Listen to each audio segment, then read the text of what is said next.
Hello and welcome to my YouTube channel. आज जो हमारा टॉपिक है वो है बायोडाइवर्सिटी हॉटस्पॉट्स। सबसे पहले अगर हम डेफिनेशन समझेंगे, बायोडाइवर्सिटी हॉटस्पॉट होता क्या है।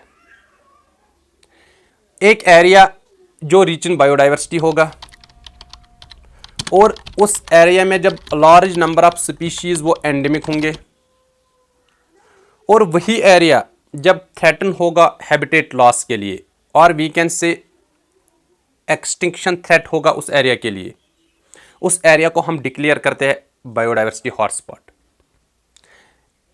Number first, biodiversity rich area. Number second, large number of endemic species. Endemic species हमने पिछले वीडियो में समझे हैं, वो स्पीशीज़ जो एक स्पेसिफिक एरिया में पाए जाते हैं और उस एरिया के अलावा वो कहीं और पाए नहीं जाते हैं।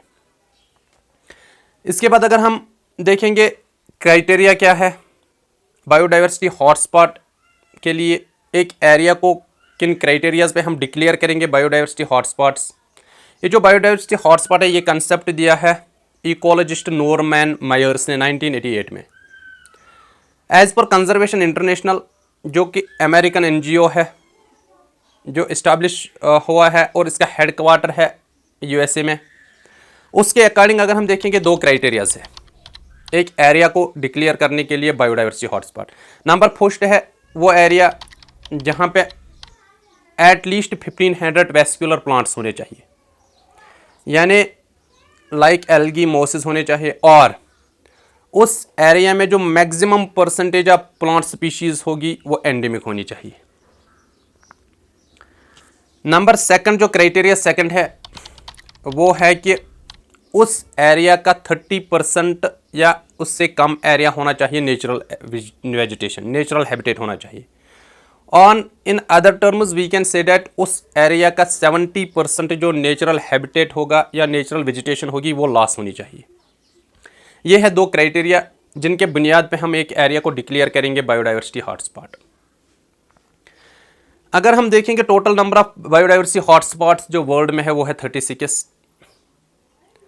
36 बायोडाइवर्सिटी हॉटस्पॉट जो है, इनमें ये जो अर्थ सरफेस एरिया कवर करते हैं वो होता है 2.3%, और यही 2.3% एरिया सपोर्ट करता है more than 50% of all the plant species as endemic. जितने भी एंडेमिक प्लांट स्पीशीज है उनका 50% स्पीशीज इसी 2.3% एरिया में सर्वाइव करते हैं। एक एरिया को डिक्लेयर करने के लिए बायोडाइवर्सिटी हॉटस्पॉट 3 पॉइंट्स पे डिपेंड है: एंडेमिज्म, थ्रेट परसेप्शन और अदर इज स्पीशीज रिचनेस। इसके बाद अगर हम देखेंगे इंडिया में जो बायोडाइवर्सिटी हॉटस्पॉट्स है वो 4 है। नंबर 1 जो है वो है हिमालयाज़, जिसमें ईस्टर्न और वेस्टर्न हिमालयाज़ इंक्लूड है। इसके बाद अगर हम नंबर 2 देखेंगे वो है वेस्टर्न घाट्स, जो कि इंडो बर्मा बायोडाइवर्सिटी हॉटस्पॉट का हिस्सा है।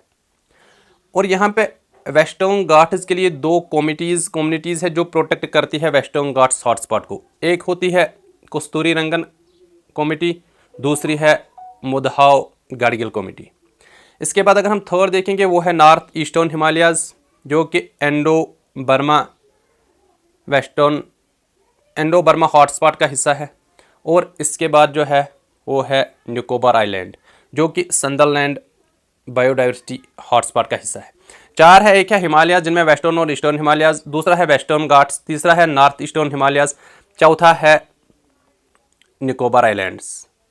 इसके बाद अगर हम डिफरेंट कम्युनिटीज़ देखेंगे, डिफरेंट कंजर्वेशंस देखेंगे जो प्रोटेक्ट करती है बायोडाइवर्सिटी हॉटस्पॉट्स को, वो है कैंपा कॉम्पेंसेटरी एफॉरेस्ट्रेशन, दूसरी है WWF यानी वर्ल्ड वाइल्ड लाइफ फंड, तीसरी है इंटरनेशनल बर्ड लाइफ, चौथी है international plant life, 5th one है EBA। इसके बाद अगर हम देखेंगे इश्यूज़ क्या है बायोडाइवर्सिटी हॉटस्पॉट्स के लिए, थ्रेट्स क्या है, वो है डिफॉरेस्टेशन, वो है ओवरग्रेजिंग, वो है पोचिंग, वो है अर्बनाइजेशन। ये थी कुछ information related to biodiversity hotspots.